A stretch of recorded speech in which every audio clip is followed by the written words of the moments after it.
Mapusun içinde üç ağaç incir, elimde kelepçe, boynumda zincir. Oy zulüm zulüm, başımda zulüm, uzak git ölüm. Zincir sallandıkça her yanım sancır, düştüm bir ormana, yol belli değil. Oy zulüm zulüm, başımda zulüm, uzak git ölüm.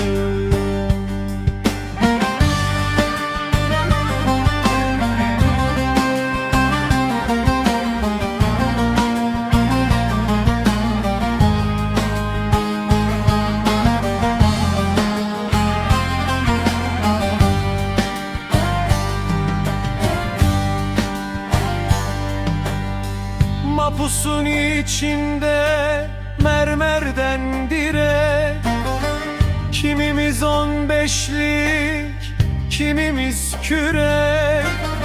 Oy zulüm zulüm, başımda zulüm, uzak git ölüm. İnsanın zulmüne dayanmaz yürek, yatarım yatarım, gün belli değil. Oy zulüm zulüm, başımda zulüm, uzak git ölüm.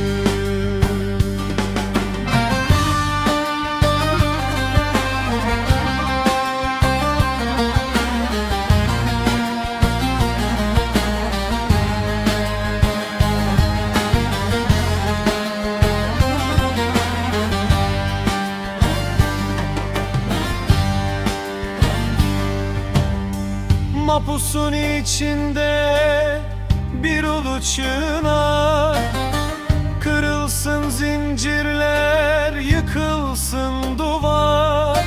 Oy zulüm zulüm, başımda zulüm, uzak git ölüm.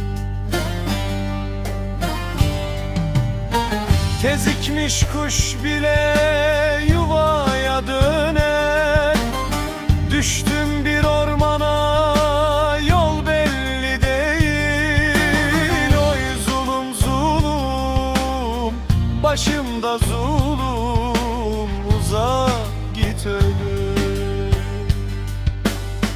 Yatarım yatarım, gün belli değil. Oy zulüm zulüm, başımda zulüm, nedir bu hal?